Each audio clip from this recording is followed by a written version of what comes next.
Or maybe I should just say why some people get fat and others don't.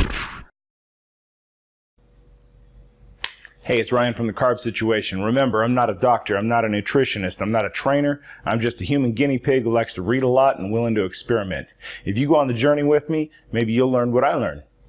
Oh yeah, and I curse a lot. Let's do this. Hey, thanks for joining me on another What the Fuck Wednesday.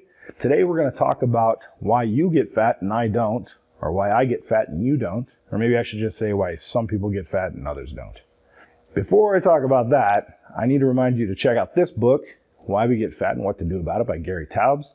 He explains everything I talk about way better. You can get it in the links below. You're going to love it. Go do that.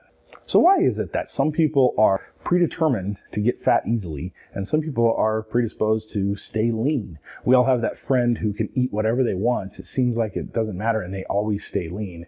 And you may think, oh, they must exercise 5 hours a day on the side that you don't know about. But that's not really the case. We also know that friend who tries so hard to undereat and do the best they can with a certain diet, and no matter what happens, they get fat. It's almost like they're cursed or they're blessed. And in a way, that's kind of true.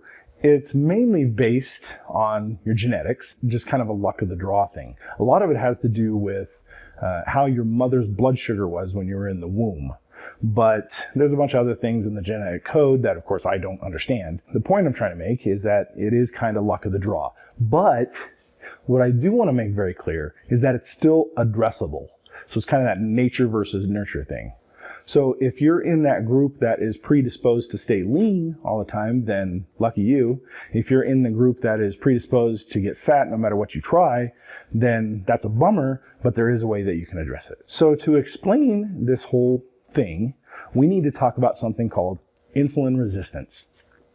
And insulin resistance is pretty much what it sounds like. As we pump up our blood sugar by eating carbohydrates, we need to pump out more insulin to take care of that glucose problem in our blood. And that insulin is going to do all the things that we've talked about in previous videos about storing fat and not burning fat.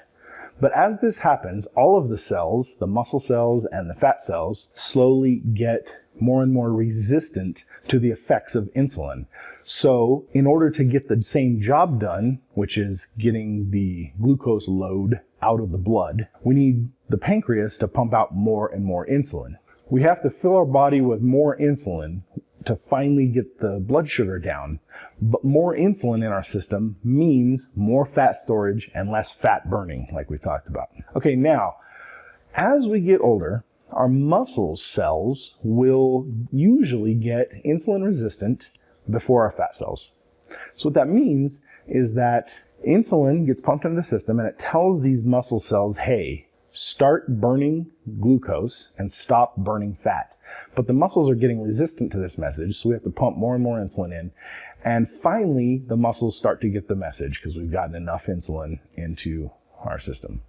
And they start doing what they're supposed to.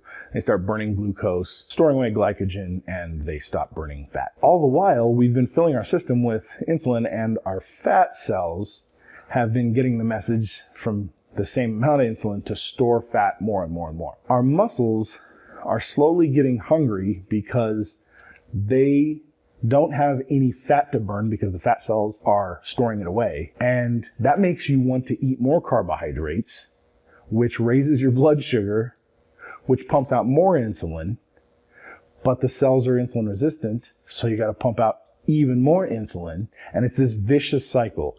Now, if we keep our blood sugar low by not eating carbohydrates, then there's no reason to put excess insulin into our system, and all these protocols of fat storage and not burning fat don't have to go on as much. But if you're one of the people who has been overweight for a long time, your cells may be very resistant to insulin.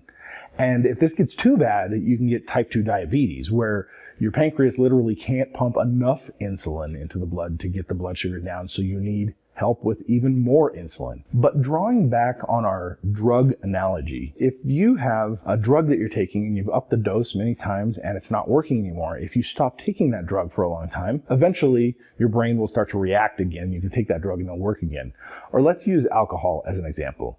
If you're a person who consistently uses alcohol, then you'll build up a tolerance to the effects of alcohol. Then If you stop drinking for a year, let's say, like I did once, it will only take a few drinks to get you drunk because you've lost all that tolerance. This is a similar case with insulin resistance. And the reason I bring this up is because if you're a person who has been overweight for a long time, then you may cut carbs out of your diet and you might lose a bunch of weight right away, but you might not. If your body has a ton of insulin resistance, if you're type 2 diabetic, for example, it's going to take a while for that insulin sensitivity to come back. So you just have to keep the carbohydrates out and keep your blood sugar low for long enough, and eventually your cells will get back to where they were supposed to be. Eventually then the weight will start to come off and all kinds of different health benefits will start to happen.